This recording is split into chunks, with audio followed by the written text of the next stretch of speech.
ሚካኤል ሲፈጠርም የእግዚአብሔር መልአክ ነበረ። አሁንም ድረስ የማን መልአክ ነው? እስከ ምጽአት ድረስ የማን መልአክ ሆኖ ይቀጥላል? አው ሚካኤል መጥቶ መለከት ነፍቶ ነው ለተምጽአት የሚሆነው እኮ። ተመልከቱ፣ እንደፈጠራቸው ያገኛቸው ናቸው። ከነስማቸው የማን መላእክት ናቸው። ስለዚህ ነቢየ እግዚአብሔር ዳዊት ምን አለ? የእግዚአብሔር መልአክ በሚፈሩት ሰዎች ዙሪያ ይሰፍራል። ምን ይላቸዋል አለ። እችን ቃል እንዳትረሱ። ሚካኤልን የምናከብረው መልአክ ስለሆነ ሳይሆን የማን መልአክ ስለሆነ ነው? የእግዚአብሔር መልአክ ስለሆነ። ሁለተኛው ምእመናን እነ ሚካኤል እነ ገብርኤል የእግዚአብሔር መላእክት ብቻ አይደሉም፣ የእኛም መላእክት ናቸው። የእኛ ናቸው አይደሉም? ራሱ ክርስቶስ በማቴዎስ ወንጌል ምዕራፍ 18 ከቁጥር 18 ላይ ሲናገር ምን አለ መሰላችሁ? ከእነዚህ ከታናናሾቹ አንዱን እንዳትንቁ ተጠንቀቋል። እዚህ ፊት ለፊት ከተቀመጡት ከሕፃናት እድሜያቸው ትንሽ ነው ብላችሁ አንዳቸውን እንዳትንቋቸው። ውጪ በር ላይ ስትወጡ ከምታገኟቸው ነዳያን ምጽዋት ከሚለምኑ ከድሆች መሃል ከታናናሾቹ አንዱን እንዳትንቁ ተጠንቀቁ። ምግባር የለውም ኃጢአተኛ ነው ብላችሁ አንዱን እንዳትንቁ ተጠንቀቁ አለ ክርስቶስ። ለምን? መላእክቶቻቸው በሰማያት ያለውን የአባቴን ፊት ያያሉ አለ። ምኖቻቸው? እስኪ በሉ መላእክቶቻቸው በሉ።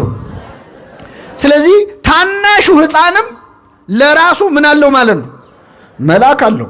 ለእያንዳንዳችን መልአክ አለን። ታውቃላችሁ? ምድር ላይ አሁን ጠባቂ የሚኖረው ምን አይነት ሰው ነው? እስቲ ጠባቂ ጋርዶች የሚኖረው ምን አይነት ሰው?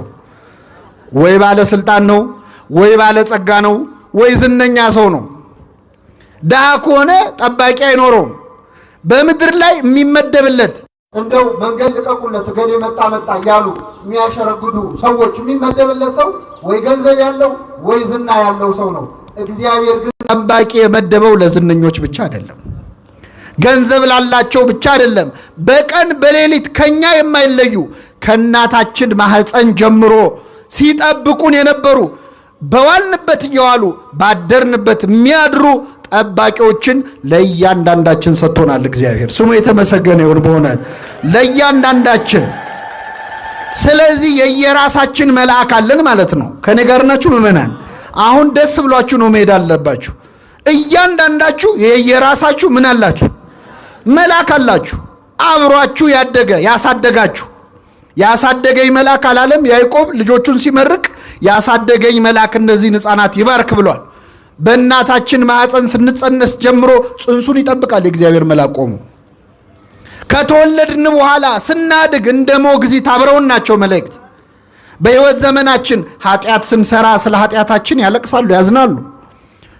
በጎ ነገር ስንሰራ ደስ ይላቸዋል። በጎ ስራችንን ይመዘግባሉ። ለማን ሊያቀርቡ? እባክህ ማረው ይቅር በለው ይህ ሰው መልካም ሰርቷል ሊሉ ስለኛ ይጸልያሉ።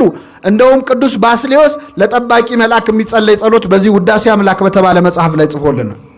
ጠባቂ መልአካችንን በጸሎት ሁሉ እናናግረዋለን። ለእያንዳንዳችን ጠባቂ መላእክትን የሰጠን አምላክ ስሙ የተመሰገነ ይሁን። ስለዚህ መላእክት የእግዚአብሔር መላእክት ብቻ ሳይሆኑ የማን መላእክት ናቸው? የኛም ናቸው።